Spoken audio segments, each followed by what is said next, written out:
오늘은 내 것에 관하여 라는 제목으로 하나님 말씀 나누도록 하겠습니다. 우리 옆 사람과 한번 인사하시죠. 당신은 누구 겁니까? 당신은 누구 겁니까? 한 번 더 진지하게 인사할게요. 이름을 넣어서 당신은 누구 겁니까? 당신은 권민정 겁니까? 오늘 참으로 행복한 날입니다. 우리가 그토록 기대하고 기도했던 새신자 우리 김선아 양이 오셨어요. 요한계시록을 제가 요한계시록을 진지하게 설교해야 되는데 웃음이 떠나지가 않아서 걱정입니다. 제 웃음을 책임지세요. 좀 이따 저랑 사무실에서 1시간 이야기할 거니까 기대하셔도 좋습니다. 7월 풍성한 여름의 열기가 우리의 무정하고 무표정한 삶의 얼굴들에도 임하길 안녕으로 인사합니다. 무더운 날들의 연속입니다. 저녁에도 낮에도 매우 무덥죠. 이런 시간들 속에 우리가 본 교회 성도들을 생각하고 여러분들의 평소 표정은 어떨까 생각해 보게 됩니다. 어슴푸레하게나마 그려볼 때 여러분의 얼굴 다 볼 수 없지만 아마도 짜증, 화, 인상, 불쾌지수, 예민한 어떤 소리와 표정들일 겁니다. 많은 이유가 있겠지만 대부분의 이유는 덥기 때문에 분명 그럴 겁니다. 이해합니다. 그런데 우리 이런 생각도 한번 해봤으면 좋겠습니다. 정확히 2년 전 그리고 3년 전에 우리는 어떠했을까? 그때 우리는 코로나19 가운데 있었습니다. 국가는 거의 처음으로 국가 재난이라는 걸 선포했고 모두의 얼굴엔 마스크가 있었습니다. 우리는 사회적 거리두기를 공식적으로 자행하였고 수시로 지문이 녹아내릴 만큼 손을 씻었습니다. 그리고 또 수시로 콧구멍을 쑤셔댔죠. 그리고 각종 검사로 내가 코로나에 걸렸는지 너가 코로나에 걸렸는지 피하 식별을 하였습니다. 우리는 그때 자주 염려했습니다. 코로나에 걸려서 내가 죽는 거 아닌가? 혹은 또 걱정했습니다. 코로나 때문에 너가 죽는 건 아닐까? 생각해보면 모든 풍경이 참 아슬아했습니다. 그런데 참 재미있는 건 그때는 아무리 더워도 무더위가 문제가 되지 않았습니다. 그때 우리 가운데 있었던 시대의 언어는 생존 그 자체였습니다. 내가 생존할 수 있다면 감사하고 너가 병상에 있지 않고 생존할 수 있다면 그것도 감사할 따름입니다. 또 내가 누군가를 감염시키지 않았다는 것도 감사했던 거죠. 그때는 더위가 문제가 되지 않았고 환경이 문제가 되지 않았고 서로 살아갈 수 있는 조그만한 유쾌한 환경이 된다면 감사했죠. 요즘은 더워서 그런가 그때가 종종 생각이 납니다. 작은 더위에도 감사를 잃어버렸을 때 더 생각이 납니다. 더위를 핑계 삼아 내 옆 사람이 소중하게 여기지 않을 때 더 생각이 납니다. 무엇보다 불평, 그것이 말의 온도가 될 때 더 그 시절이 생각이 납니다. 생존 자체 우리 감사합시다. 아멘. 여러분 잊지 맙시다. 감사를 잃어버릴 때 그게 지옥이고 여름도 하나님이 창조하셨습니다. 아멘. 우리 옆 사람과 한번 인사합시다. 여름에도 감사합시다. 우리는 지금 요한계시록을 살펴보고 있습니다. 묵시적 세계라고 하는 것은 언제나 두 세계 가운데 탄생한다라고 이야기를 했습니다. 그건 어떤 우리가 생각하는 옛 공간, 옛 세계가 소망 없고 괴롭고 이런 옛 세계가 무너져 내리면서 동시에 우리가 기도하고 염원하는 새로운 세상을 기다릴 때 그 사이 공간에서 새로운 하나님께서 주신 시간들이 묵시적으로 읽혀지고 탄생하는 겁니다. 그런데 참 재미있게도 그 배경은 언제나 새로운 것들을 탄생시킬 때 어둠이 배경이 되는 것처럼 그 배경은 어둡고 공허하고 어렵습니다. 그래서 계시록은 그 어두운 시절을 맞이하는 교회에게 그리고 성도에게 두 가지를 요구합니다. 첫 번째는 믿음이고 두 번째는 인내입니다. 계시록에선 그런 믿음과 인내를 동시에 담금질한 너무나 아름다운 언어가 있는데요. 그게 뭐냐면 다시 따라볼게요. 할렐루야. 할렐루야라는 단어입니다. 우리는 이 단어를 언어학적으로만 파악하여서 이 단어가 하나님을 찬양한다라고만 해석합니다. 혹은 목사님들이 성도들에게 어떤 시선을 사로잡지 못할 때 머쓱한 마음으로 할렐루야를 외치면서 시선을 주목하게 하기도 하죠. 그런데 할렐루야는 그런 단어가 아닙니다. 적어도 할렐루야가 가장 많이 쓰인 계시록을 보게 되면요. 이건 한 성도들이 자신의 믿음과 인내로 한계까지 가본 다음에 했었던 신앙 고백인 겁니다. 번역한즉 내가 어두운 날들의 연속이지만 믿음으로 하나님을 찬양합니다. 지금의 내 상황은 고난의 한계 끝에 있지만 그럼에도 불구하고 하나님을 찬양합니다. 즉 한계와 인내, 이것들이 우리가 추구하는 믿음 가운데 절정이 되면서 고백할 수 있는 아름다운 심포니가 할렐루야인 겁니다. 적어도 우리가 계시록을 살펴보면서 어린 양을 찬양한다, 성도들의 노래다 라고 이야기하는 그 위대한 신학은 어린 양의 높음, 희생만 찬양하는 것이 아니라 그건 당연히 포함되고 있고요. 성도들의 인내와 믿음이 여기에 있다라고 이야기하는 할렐루야입니다. 우리 모든 그런 곡조를 가진 우리가 본 교회 성도 됐으면 좋겠습니다. 아멘. 이번 주는 세상 돌아가는 소식은 생략하겠습니다. 한 주 동안 큐티가 요한계시록이었는데 여러분 어떠했는지 좀 궁금합니다. 매우 혼돈스럽고 어려웠을 것 같습니다. 강일아 사모님이 자주 묻습니다. 이게 뭔 뜻인가? 전 자주 대답합니다. 설명 못 해준다고. 사실 설교를 준비하면서 좀 부담이 있었습니다. 그 이유는 잘 들어보세요. 계시록이라는 건 하나도 어떤 한 내용도 이해를 하지 못하면 그 내용이 도저히 설명될 수가 없기 때문에 그렇습니다. 계시록 안에 있는 모든 비유들, 현상들, 메시지들은 하나의 플롯을 갖고 있고 그걸 꼼꼼하게 살펴보아야 됩니다. 그렇지 못하고 바로 오늘 일요일 큐티인 9장으로 넘어가는 게 매우 아쉽습니다.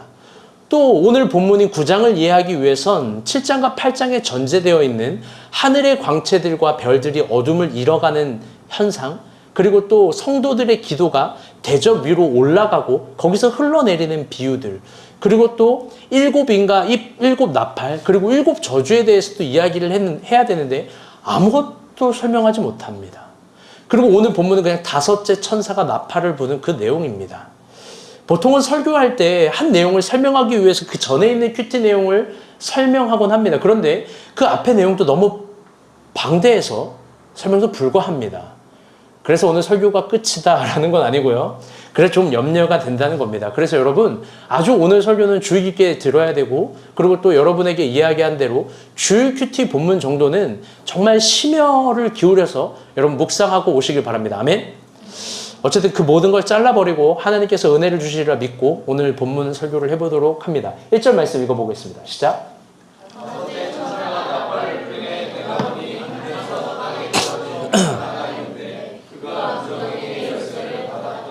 아멘. 다섯째 천사가 나팔을 불 때 사도 요한은 하늘에서 땅에 떨어진 별 하나를 보았습니다. 하늘에서 어떤 별 하나가 떨어진 거예요. 그런데 이게 그냥 별이 아니라 무적행의 열쇠를 받았다라고 합니다. 무적행의 열쇠. 그렇다면 이 본문에 하늘에서 떨어진 저 별, 여러분 그건 뭘까요? 계시록 동일한 본문이 계시록 20장 1절에 있습니다. 우리 한번 보도록 하겠습니다. 시작.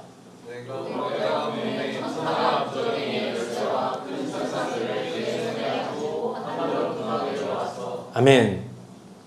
본문을 보게 되면요, 땅에 떨어진 별 하나는 어떤 물리적인 물체가 아니라 천사입니다. 그런데 깊게 고민해 봐야 될 건 이 천사가 어떤 천사냐라는 겁니다. 성서학자들은 이거에 대해서 두 가지 입장을 갖고 있습니다. 첫 번째는 이건 하나님께서 하나님의 대리자로 무적행의 열쇠를 준 천사다라는 입장과 동일하게 이후가 그렇게 해석이 돼요. 두 번째 입장은 아니다. 하늘에서 떨어진 별. 그래서 이 천사가 소위 말하는 타락하여 떨어진 사탄. 그런데 사탄의 권세로 준 무적행의 열쇠. 이렇게도 해석이 가능합니다. 그런데 사실 더 중요한 건요, 이 천사의 정체가 무엇이든 간에 중요한 건 하늘로부터 이 천사가 무적행의 열쇠를 받았다라는 겁니다. 그리고 또 중요한 건 그 열쇠를 열었다라는 거죠. 무적행을. 그래서 우리가 이 본문을 준비하면서 공부하면서 집중해야 될 건 무적행이라는 어마어마한 것들이 열렸다라는 거예요. 저 천국에서. 그런데 한번 질문해 봅시다. 우리가 요한계시록이라는 걸 여러분 간헐적으로 눈으로도 보고 귀로도 들었을 텐데 무적행이라는 걸 많이 들었을 거예요. 제가 이거 발음이 잘 안 돼가지고 무정갱이 막 이렇게 돼 있었는데 무저갱, 무정갱 뭐 어쨌든 뭐 이런 게 막 열린 거예요. 근데 한번 물어볼게요. 무저갱이 뭘까요? 이거 들어봤을 텐데. 이게 헬라어로 무저갱은요, 아비소스라는 단어인데요. 이게 와사비 마요 소스, 발사믹 소스, 오리엔탈 소스가 아니에요. 미안해요, 여러분. 너무 진지하게 듣고 있어서. 이 아비소스라는 건 우리 국어적 개념으로는 절대로 이해할 수 없는 공간학적 개념입니다. 이 아비소스를 번역하면 이런 거예요. 바닥이 보이지 않는 구덩이. 우리로서는 그냥 구덩이일 수 있지만 헬라적 관점에서 바닥이 보이지 않는 구덩이, 그걸 통칭해서 아비소스라고 얘기한 거예요. 이걸 글자 그대로 해석할 때 매우 어렵습니다. 왜냐하면 구덩이라는 건 한정되어 있는 공간인데 바닥이 보이지 않으니 무한정처럼 보이는 겁니다. 여러분 이게 뭘까요? 대한민국 사람의 정서로는 이해할 수 없습니다. 그런데 그 시대에 있는 1세기 유대 지리로서는 이해가 가능합니다. 여러분 유대인들은 대부분의 지형이 산악입니다. 산악. 그 산악 지역에는요, 우리처럼 무슨 램프가 있는 것도 아니고, 뭐 전조등이 있는 것도 아니에요. 오직 해가 뜨고 지는 거에만 빛을 알 수 있습니다. 그런데 어떤 산악 지역은요, 별도 달도 안 보이는 아주 깊은 어둠 가운데 있는 거예요. 그 어둠 가운데 오르는 것도 어려운데, 오르락 내리락, 우리 산 따라 길을 가지 않습니까? 그런데 내리고 또 내리고 또 내려가는데, 자기가 어떤 한정 공간에서 아무 빛이 없는 공간에서 내리고 또 내려가는 그 공포감. 그 공포감을 바로 바닥이 보이지 않는 구덩이를 걷는 아비소스라고 이야기를 하는 겁니다. 성서는 지옥이라는 개념을 이렇게 설명합니다. 사실 우리가 성경에서 볼 때 우리가 인식론적으로 단순히 생각하는 지옥이라는 건 이런 거예요. 불타오르는 곳. 그래서 막 뜨거운 곳.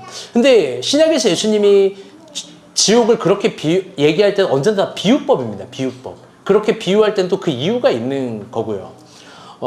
오히려 1세기 헬라적인 사고에서는 지옥이라는 공간을 바닥이 보이지 않는 그 엄청난 아래로 내려가는 걸음. 그런데 빛은 한 줄도 없는 걸음. 그 공포감을 지옥으로 이야기를 한 거예요.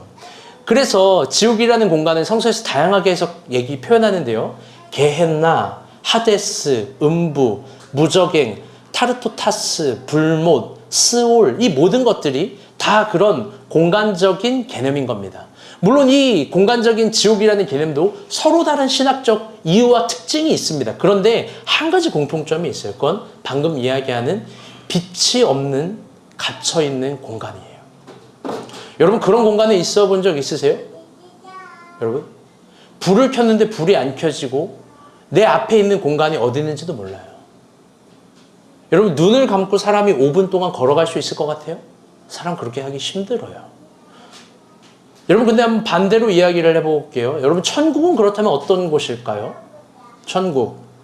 먹을 것이 풍부하고 사람들이 평온하고 늘 노래를 부르고 막 보석으로 집이 져 있고 막 과실이 이렇게 있고 조경이 잘 돼 있고 만약 그런 곳이 천국이라면요 우리는 5성급 호텔만 가도 누리고 느낄 수 있을 거예요. 그런데 우리 알지 않습니까? 5성급 호텔을 우리는 천국이라고 부르지 않습니다. 오히려 천국은 성서에서 표현하는 천국은 이런 거예요. 다시 들어볼게요. 빛. 태양이 없지만 예수 그리스도로 충분히 빛날 수 있는 곳. 더 나아가 인간적인 모든 욕망과 욕심이 단 하나도 이루어지지 않았지만 너무나 인간이 빛나고 행복할 수 있는 곳. 그곳을 성서는 천국이라고 이야기하는 거예요. 그리고 요한계시록은 어쩌면 그런 천국이 어떤 곳인지를 설득하고 있는 중입니다. 사실 그런 천국에 대해서 이야기하고 싶지만 오늘은 무저갱에 대해서 이야기를 해야 되니까 우리 어두운 무저갱 이야기를 좀 더 해보도록 하겠습니다. 이사야 27장을 보게 되면요. 무저갱을 그래서 그 공간 안에 뭐가 있는지를 설명하는데요. 이사야 27장은 무저갱을 어두운 영, 귀신들, 그런 악한 영들을 가누던 감옥으로 설명하고 있고요. 그리고 복음서에서는 곳곳에서 보게 되면 귀신들이 이런 얘기를 합니다. 우리를 무저갱에 가두지 말아주세요. 즉 무저갱은 어떤 영적인 귀신들이 그 천상적인 존재들도 굉장히 무서워하는 그런 공포적인 공간인 거예요. 그런데 지금 오늘 본문을 보게 되면 그 천사가 이 무적행의 열쇠를 받아서 어떤 하나의 상황을 이야기하는 거예요. 그건 뭐야? 이걸 여는 겁니다. 이 무적행을 여는 거예요. 우리 이거에 집중해야 돼요. 열면 어떻게 되는지 한번 봅시다. 2절입니다. 시작. 그가 무적행을 여니 그 구멍에서 큰 바닥에 연기 같은 연기가 올라오매 해와 공기가 그 구멍의 연기로 말미암아 어두워지며. 아멘. 무적행을 여니까 검은 연기가 올라옵니다. 그게 어떤 연기인지 모르지만 본문은 해와 공기가 다 가려져서 어두워진다라고 합니다. 여러분 이거 어마어마한 거 아닙니까? 해를 가릴 수 있는 검은 연기. 여러분 그게 뭘까요? 누군가는요 이거를 자연재해의 화산 폭발로 해석합니다. 그래서 마지막 날은 이런 자연재해의 화산 폭발로 해가 가려질 거야. 이걸 끝날의 징조로 봐요. 또 어떤 사람은요 이게 인간 전쟁의 핵폭발을 의미한다 이렇게 이야기도 합니다. 그래서 그 연기로 말미암아 해도 가리고 종말이 시작된다. 그런데 뭐 저는 사실 잘 모르겠습니다. 말이 맞는다라는 관점으로 이야기하면 어떤 것도 다 맞는 말이 되기 때문입니다. 그리고 요한계시록을 설명할 때 여러분에게도 말했지만 최초의 수신자는 그 1세기 유대인들이었습니다. 즉 미래를 향한 미래의 수신자를 위한 책은 아니었던 거죠. 저는 잘 모르겠지만 오히려 중요하고 이 요한계시록이 무적행이 열렸을 때 말하고 싶은 건 3절의 내용입니다. 우리 3절 한번 봅시다. 시작.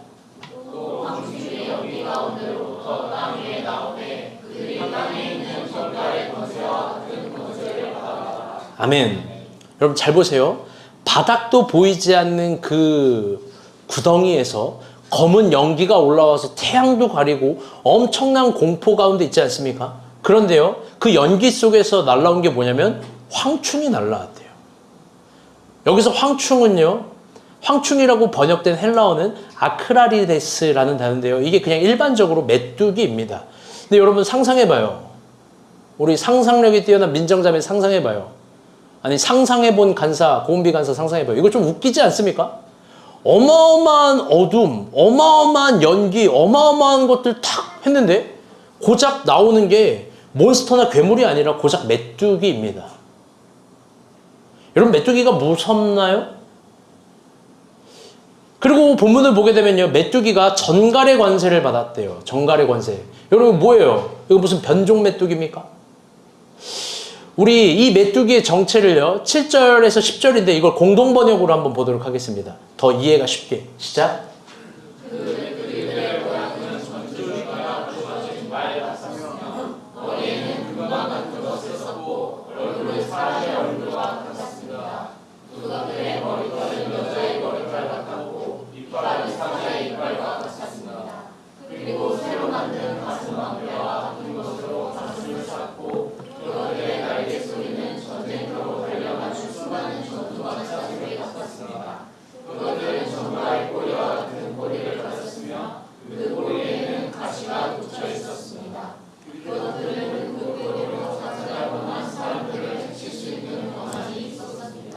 아멘. 공동 번역이 더 글이 쉽게 되어 있어서 이걸로 한번 얘기를 해봤습니다. 요한은요 무전경에서 막 메뚜기가 나오는 걸요 상세하게 표현합니다. 마치 이 파브르곤충기의 메뚜기 박사처럼 아주 정확하게 변종 메뚜기를 막 얘기를 해요. 그런데 한번 여러분에게 물어보고 싶어요. 여러분 세상에 이런 메뚜기가 어디 있겠어요? 이 문자 그대로 나온 공동 번역 그대로 나온 걸 이미지를 형상화해 보세요. 어떤 거예요? 막 금관 같은 걸 썼고 사람의 얼굴 같고 말 같고 막 여자의 머리털 같고 이빨은 사자의 이빨 같고 막 가슴에는 방패 같은 게 있고 날개는 전쟁터로 날아가는 수많은 소리 같고 제가 이거를 상상해 봤는데 상상한 걸 형상화했는데 이게 딱 보니까 이거예요. 매드맥스의 임모탄 사진 남겨주세요. 여러분 이거 아니에요? 이게 황충이 약간 이런 모양이라는 거예요. 이게 어떻게 움직일까? 영상 한번 보여주세요.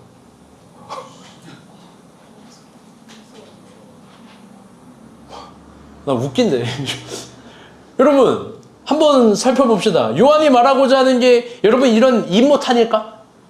이빨은 사자 같고 막 머리털을 휘날리고 말소리 같은 게 나고 가슴에 무슨 호신병 같은 게 있고 전갈의 권세 같은 게 있고 여러분 그런 거예요?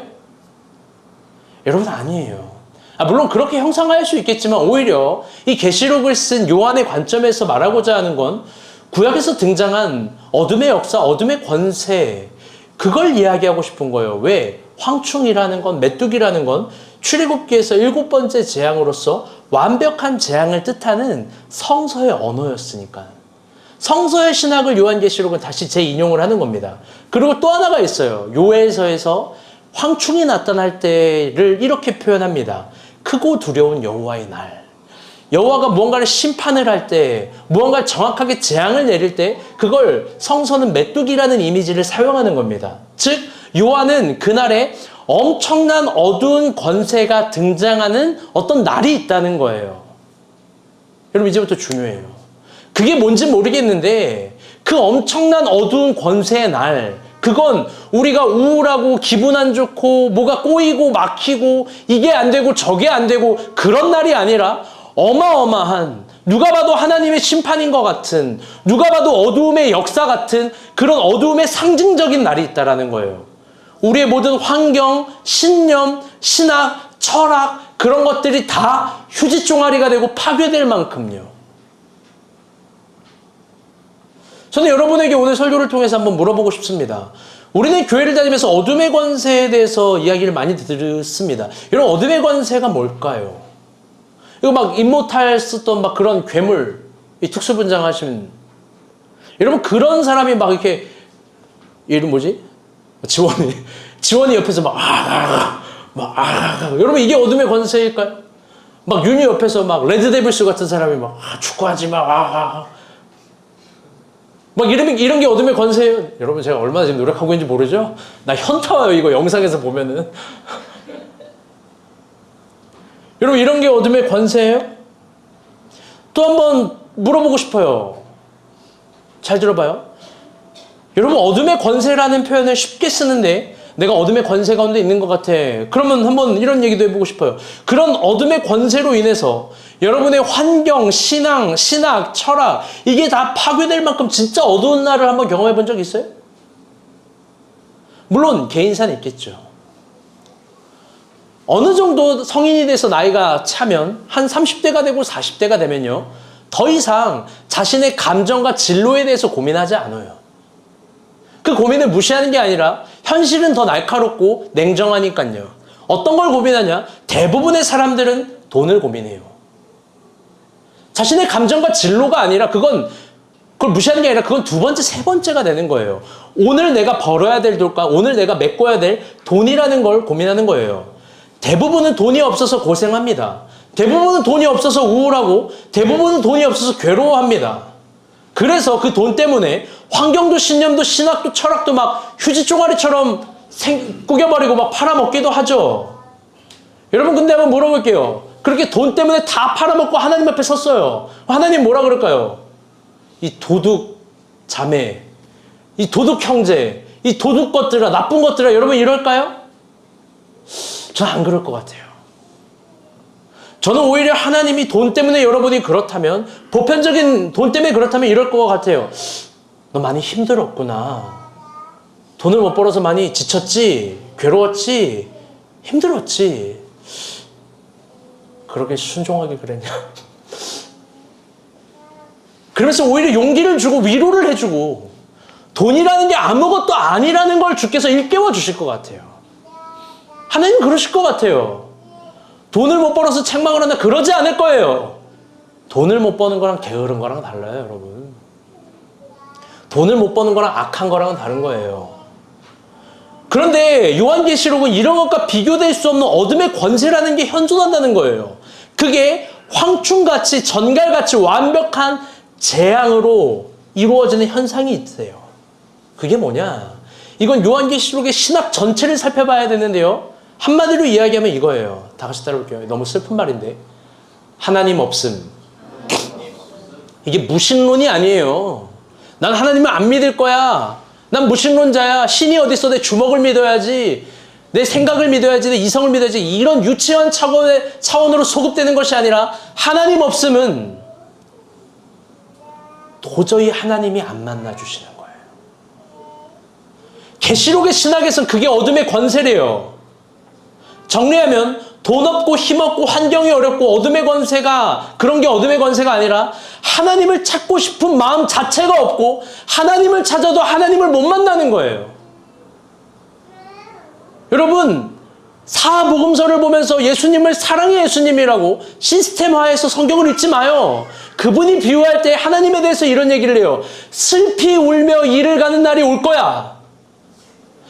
나더러 주여 주여 불러도 더 이상 내가 너를 인정하지 않는 날도 올 거야. 심판을 제한성으로 둔다고요. 하나님을 찾고 싶은 마음 자체가 없는 게 어둠의 권세예요. 여러분 제가 미소가 잘못할 때요. 제가 미소를 때릴까요? 안 때릴까요? 황렬 형제. 때릴까요? 안 때릴까요? 안 때린다.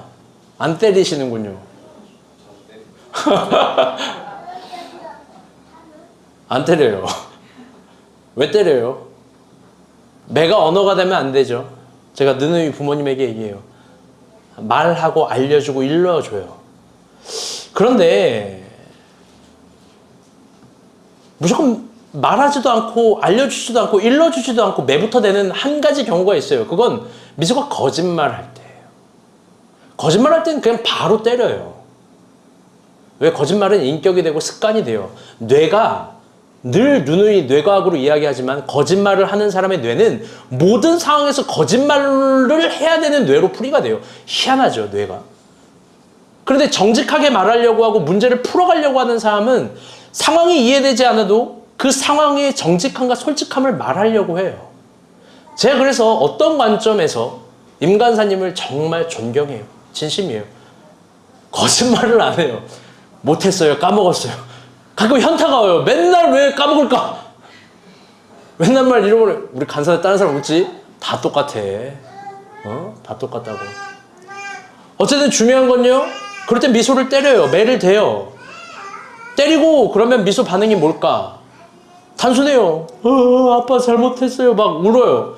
그리고 저한테 안기는 게 아니라 바로 엄마한테 가서 일러요. 아빠가 나 때렸다고. 웃기죠? 그런데요. 중요한 건 이거예요. 단지 그것뿐이에요. 그게 전부예요. 그리고 다시 관계가 새롭게 시작돼요. 아빠와 딸로. 그런데 한번 물어볼게요. 나중에 이러면 어떨까요? 제가 미소를 딱 때리려고 하는데 너 거짓말했잖아 그러고 때리려고 하는데 제 팔목을 딱 잡습니다. 어이 꼰대.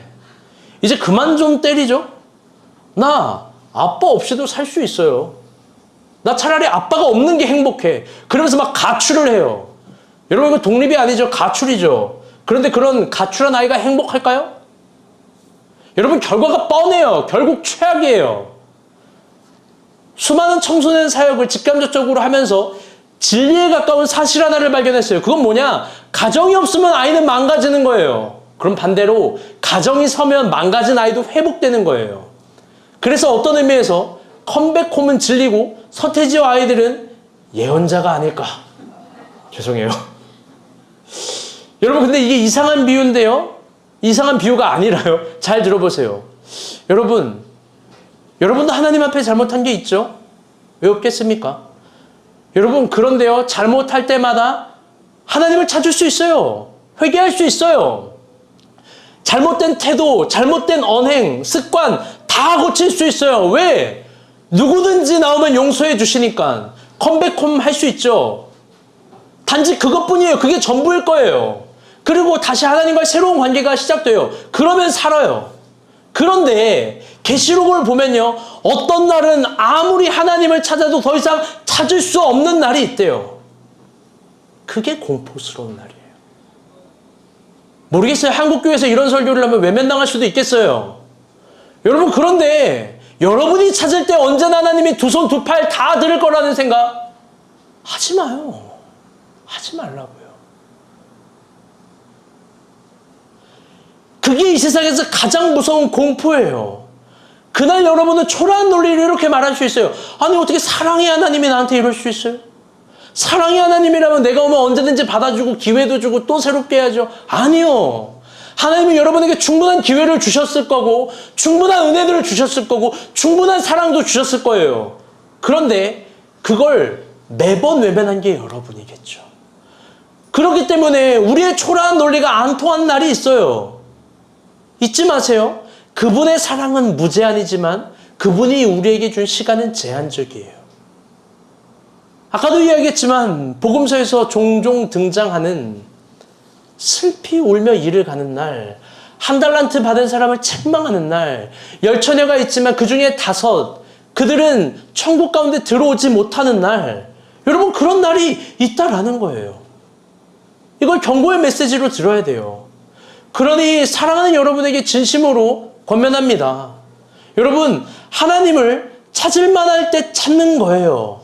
그때 찾고 돌아오는 거예요. 방황할 수도 있죠. 최대한 방황을 하세요. 그리고 방황을 끝나면 반드시 돌아와야 돼요. 우리 사실 여러분 다 알고 있지 않습니까? 하나님밖에 없다는 걸. 하나님이 가장 좋은 하나님이라는 걸 여러분 사실 마음 깊게 알고 있는 거 아니에요? 제가 좋아하는 찬양 가사말이 있어요. 주님과 같이 내 마음 만지는 분 없네. 아멘? 그 다음 가사말이 너무나 아름다워요. 오랜 세월 찾아 난 알았네. 내겐 주밖에 없네. 여러분, 오랜 세월을 왜 찾아요? 바보처럼. 어차피 하나님 못 이기고, 어차피 하나님밖에 없고, 어차피 하나님이 은혜를 주셔야 된다는 걸 안다면 뭘 그렇게 방황을 하는 거예요? 오랜 시간 동안. 지금은 받아줍니다. 그럼 하나님께 돌아오세요. 지금은 은혜를 줍니다. 그럼 하나님께 구하는 거예요. 지금은 하나님이 새로운 것들을 열어주십니다. 그런 망설일 필요가 없는 거예요. 세상에 한 발, 신앙에 한 발, 그만해야 되는 거예요. 어쩌면 이 계시록을 통해서 하나님이 지금 마지막을 닮은 경고를 하는지 모르겠어요. 그런데 또 하나 진지해져 봅시다. 그러면 하나님은 계시록 가운데서 황충이 날라오고 전갈이 날라오고 이런 수많은 사람들이 고난이 있는 이 가운데서 하나님 뭐 하고 있는 걸까? 우리 하나님이 하고 있는 것도 한번 봅시다. 우리 아까 읽은 공동번역 말고 우리가 읽은 개역개정 본문입니다. 7절, 10절, 4절입니다. 시작.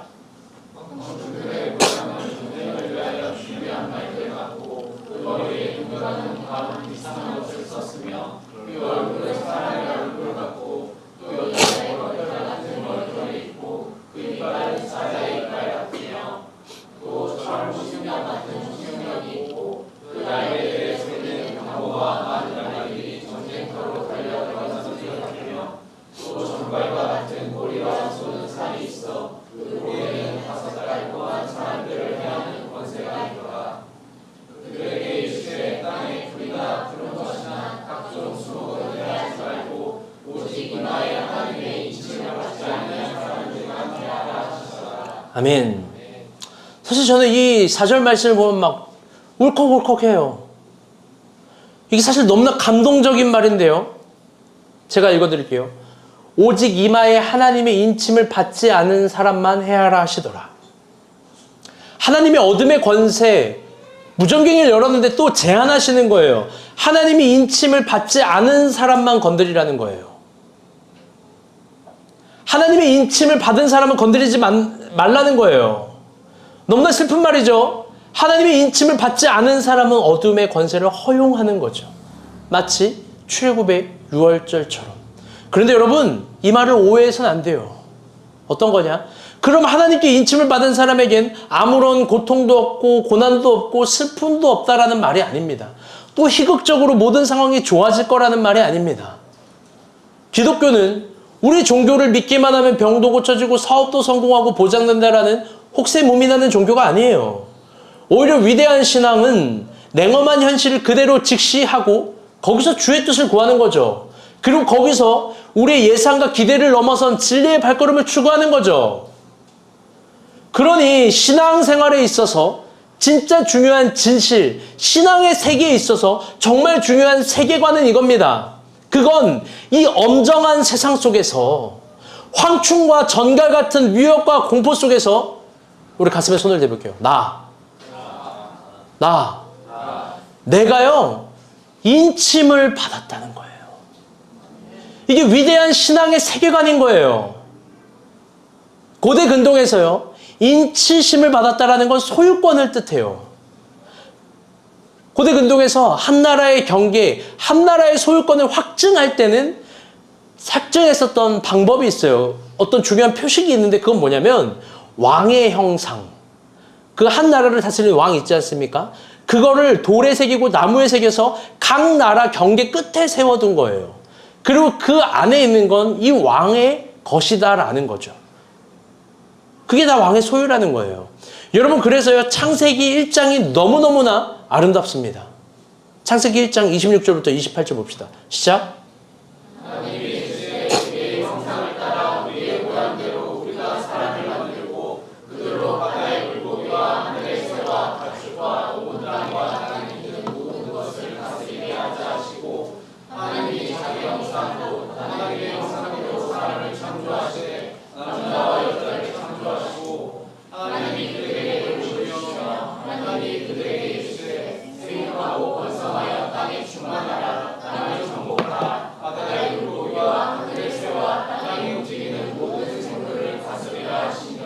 아멘. 여러분은 하나님의 형상을 생각할 때 인간의 존재의 특별성으로만 생각했을 거예요. 그런데 고대 근동의 배경을 생각할 때 여기에 숨겨진 의미가 하나 더 있어요. 이게 너무나 아름다운 의미인데요. 그건 뭐냐면 여기에 적혀 있는 건 사실 소유권이에요. 인간이 특별한 게 아니라 하나님이 특별하게 인간을 소유했다는 거예요. 그래서 동물에게 하나님의 형상 니슈마트 하임을 말하지 않아요. 인간에게 우리가 우리의 형상을 따라 우리의 모양대로 지었다라는 건 그 인간은 내 거라는 거예요. 그 인간은 다른 어떤 것도 아니고 내 거라는 거예요. 땅에 기는 것과 하늘에 나는 것, 땅의 모든 식물들, 바다에 번성하는 모든 것들은 땅의 것이고 바다의 것이고 하늘의 것이에요. 그런데 인간은 내 거라는 거예요. 신의 것. 우리 옆 사람과 한 번 더 인사합시다. 당신은 누구 겁니까? 하나님이 진지하게 인간을 창조하면서 얘기하는 거예요. 현미야, 넌 내 거야. 윤희야, 너는 주영이 게 아니라 내 거야. 주영아, 넌 내 거야.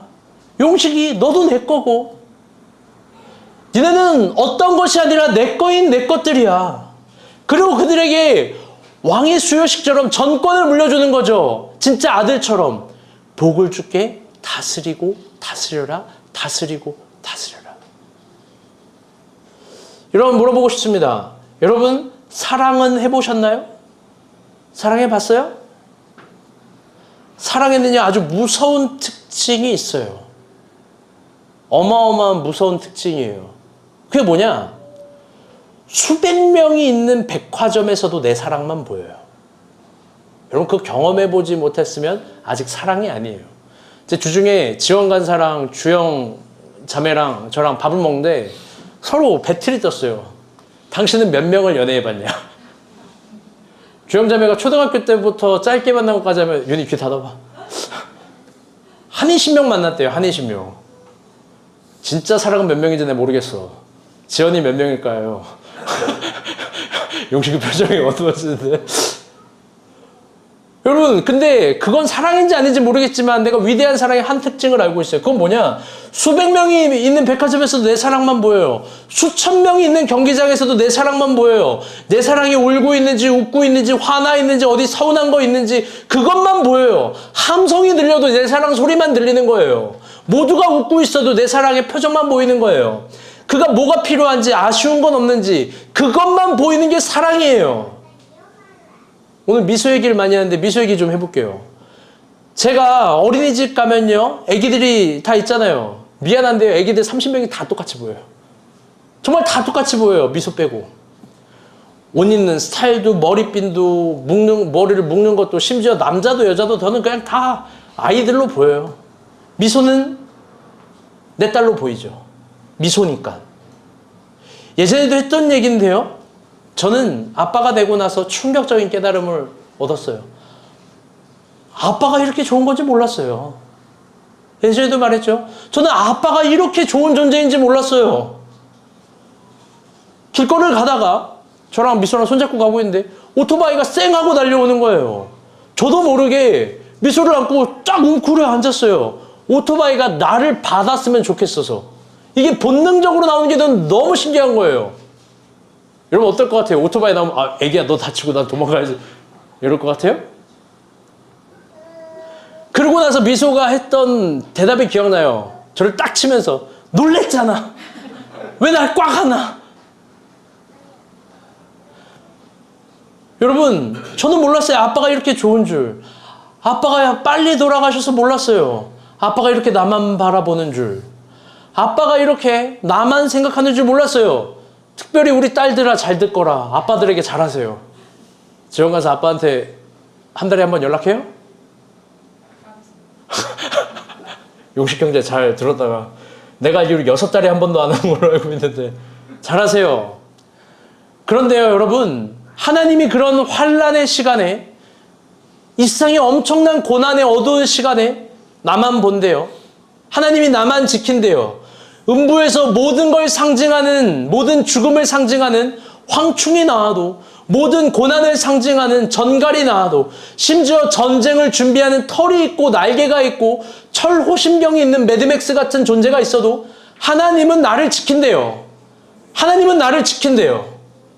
하나님은 옆을 보는 것이 아니라 뒤를 보는 것이 아니라 나만 본대요.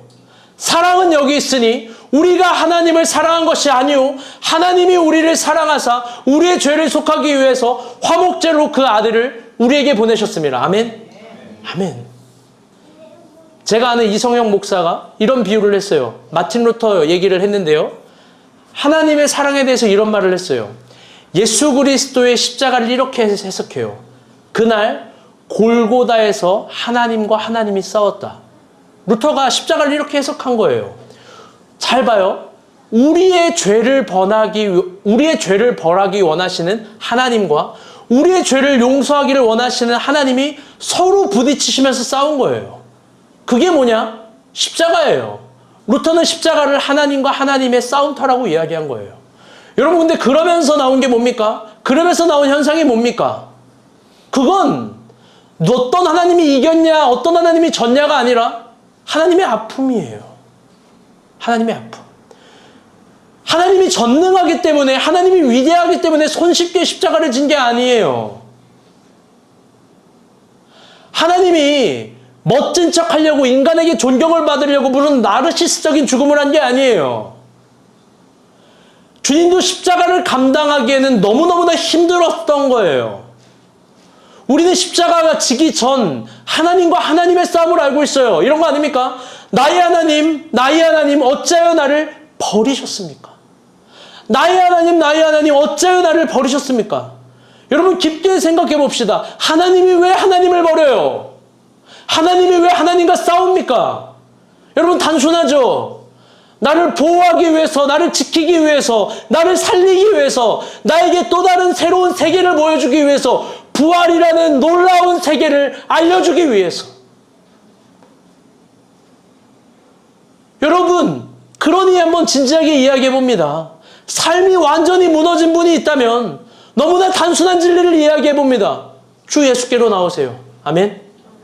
하나님의 보호하심과 인도하심이 간절하게 필요한 분이 있다면 여러분 주 예수님께 나오는 거예요.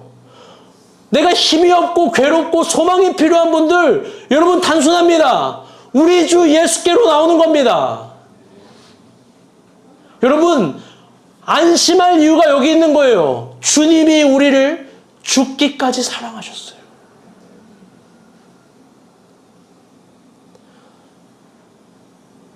이걸 깨달은 바울은 너무나 아름다운 말을 해요. 너무나 위대한 말을 하는 거예요.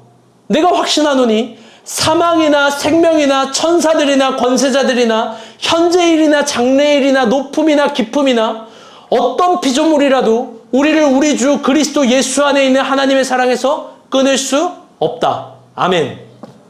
여러분 두려워하지 마요. 이 계시록 심포니의 마지막 연주곡은 이거예요. 지옥은 어마어마하지만 천국이 더 크다는 겁니다. 아멘. 본문의 마지막 요구 한번 봅시다. 11절에서 12절입니다. 시작. 그들에게 말씀이 무정히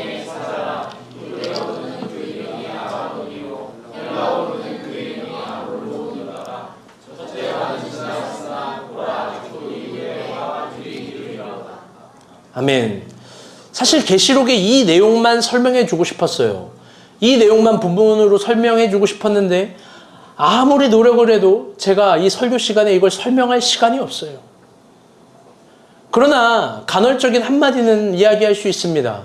본문은 매우 정확하게 말합니다. 어둠의 권세를 주관하는 왕이 있는데 무정갱의 사자래요. 무정갱 대표라는 거죠. 그의 이름은 아바돈 아블로온이래요. 얼마나 정확하게 하려면 히브리어로 헬라어로 이야기를 했어요. 여러분 이런 아바돈 아블로온이 여러분 앞에 있어요. 어떻게 해요 인간사? 어떻게 해요 윤희? 이런 무정갱의 열쇠 사자를 갖고 있는 사람이 딱 여러분 앞에 있대요. 여러분 무섭죠? 도망가야 되는 거 아닌가요? 또 본문에 얘기해요. 첫째 화가 지나갔으니 보라 이후에도 둘째 화가 있다라는 거예요. 여러분 어떻게 해요? 도망가야 되겠죠? 무섭잖아요. 화 이런 거. 여러분 그런데 이런 말을 해볼게요. 셋째 화는 없을까요? 넷째 화는 없을까요? 있어요. 더 있다고요. 그런데 그럴 때마다 이런 말을 해야 돼요. 다시 따라해볼게요. 어쩌라고? 여러분 그런데 어쩌라고요? 여러분 아바돈 아블론 무정갱 사자 어둠을 주관하는 왕이 있대요. 그런데 어쩌라고요? 왜? 계시록이 말하는 게 이거예요. 우리에게도 왕이 있으니 그리스도 예수라는 겁니다. 아멘?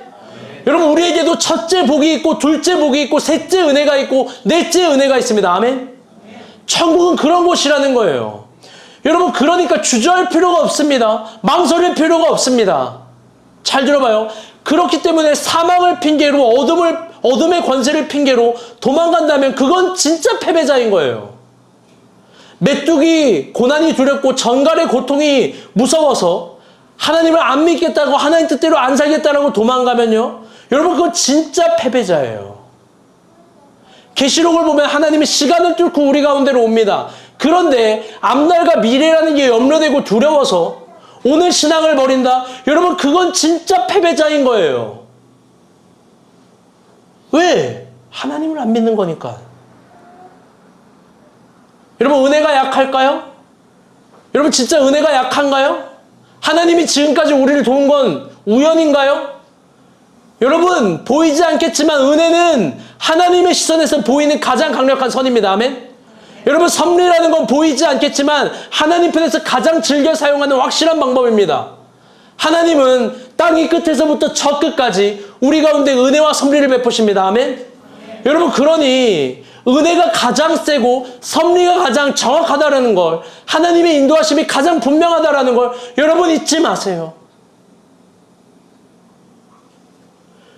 사랑하는 여러분에게 계시록을 설교하면서 진지하게 말해주고 싶은 메시지는 하나예요.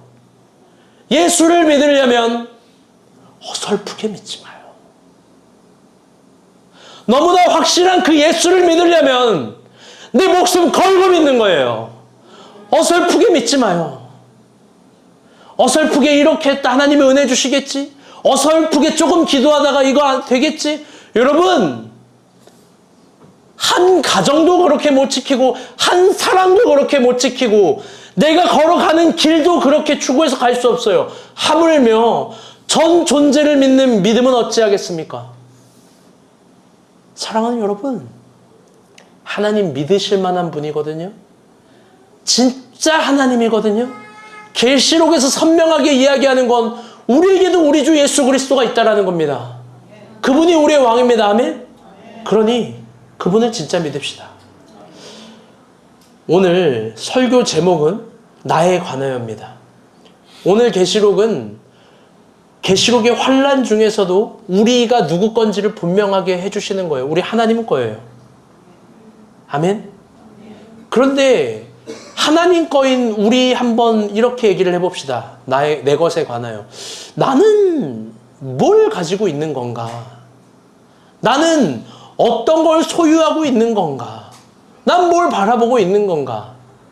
늘 내가 부러워하는 건 내가 갖지 못한 걸 부러워하고 있고, 늘 내가 희망하는 건 내가 잡아보지도 가져보지도 못한 걸 희망하고 있고, 늘 나에 관하여는 보지 못하고 너에 관하여만 보는 거 아닌가? 여러분 유명한 CCM 가사 있잖아요. 세상을 보고 사람을 볼 땐 만족함이 없었네. 나의 하나님 그분을 볼 때 나는 만족하였네. 아멘? 여러분, 우리가 가진 게 뭐냐면 하나님이에요. 이 하나님 뺏기지 마요. 이 하나님을 이 세상 어떤 것들 가운데 뺏기지 마요. 이 하나님이 우리 가운데 부르시는 어떤 부름이 있다면 뺏기지 마요. 여러분, 옥상 청소가 뺏기지 마요. 교회에서 하는 어떤 사역도 뺏기지 마요. 제일 아쉬운 거가 될 거예요. 선교도 뺏기지 마시고 수련회도 뺏기지 마요. 그거 뺏기는 게 쿨한 게 아니라 가장 바보 같은 거예요. 하나님이 더 큰 걸 주시는데요, 그걸 못 믿는 거예요. 우리 말씀 하나만 읽고 말씀의 결론 맺겠습니다. 누가복음 10장 41절 42절입니다. 시작.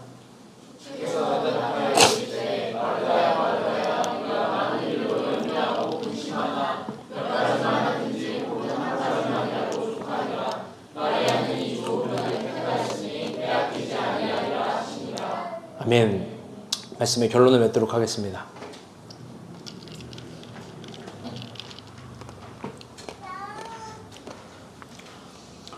오늘 결론은 조금 특별합니다.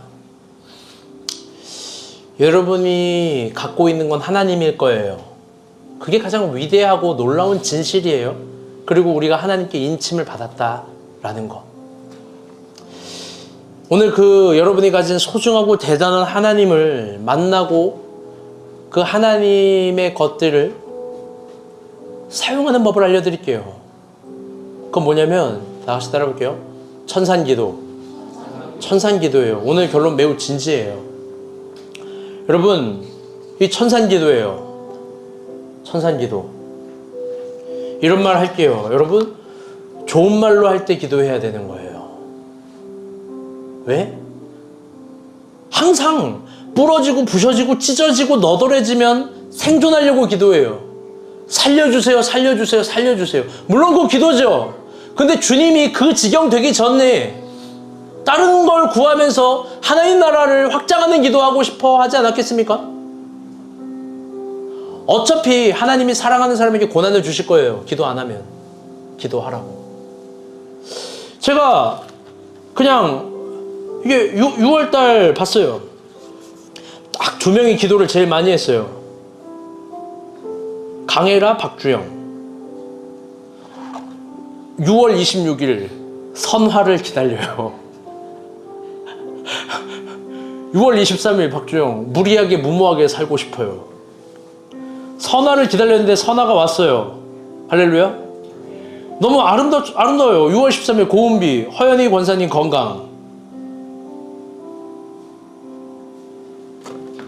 눈물 납니다.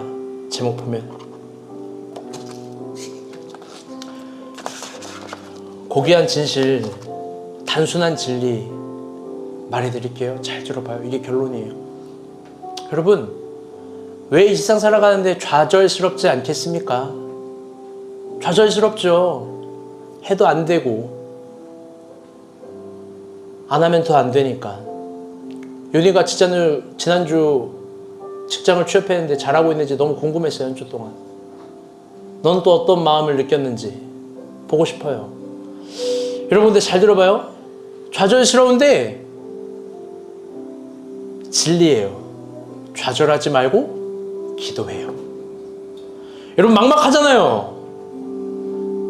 지원 가서 막막하지 않습니까? 히즈볼. 사람이 많을 줄 알고 알바를 몇 명 더 썼는데 손님이 없는지라 또 알바를 그냥 오늘 오지 마세요 했는데 막 미어 터지고 막 배달 주문 많고 앞날은 몰라요. 막막하잖아요. 그런데 왜 불안해하지 말고 막막해하지 말고 기도하는 거예요. 여러분, 힘없죠? 진리를 알려드릴게요. 힘없다 하지 말고 기도하세요. 가진 게 없죠? 가진 게 없다라고 하지 말고 기도하세요. 지혜가 없죠? 지혜가 없다라고 하지 말고 기도하세요. 남자친구 없죠? 남자친구 없다고 하지 말고 기도하고, 여자친구 없잖아요. 여자친구 없다 하지 말고 기도하고, 돈이 없잖아요. 돈 없다고 불평하지 말고 기도하세요. 기도할 수 있는데 이거 이상의 진리를 성서가 이야기하지 않는데, 그러면 이건 적어도 하나님이 이룬 건 가장 큰 확실한 거 아니겠습니까? 특별히 진지하게 권면합니다. 새겨 들으세요. 우리 성민이 어디 있어요? 저 구석에 있는데. 우리 성민 형제는 깊게 새겨 들으세요. 지금 기도해야 될 때예요. 진짜 기도하세요. 우리 지원 간사랑 크썸, 이 공간에 있는 사람들 진지하게 권면해요. 지금은 정말 기도해야 될 때예요. 특별히 고은비 간사, 임태형 간사님 잘 들으세요. 두 분 정말 기도해야 돼요. 힘들다라는 이야기 하지 말고 기도해야 되는 거예요. 누구나 다 힘들어요. 기도실에서 처박혀서 기도해보세요. 하나님이 솟아날 은혜 주실 줄을 믿습니다. 아멘. 앞으로 한 달 뒤 우리가 본 교회 창립주일이 옵니다. 그때 우리 새로운 기도 제목을 쓸 거예요. 기대하면서 나아갑시다. 아멘. 우리 찬양 부릅시다.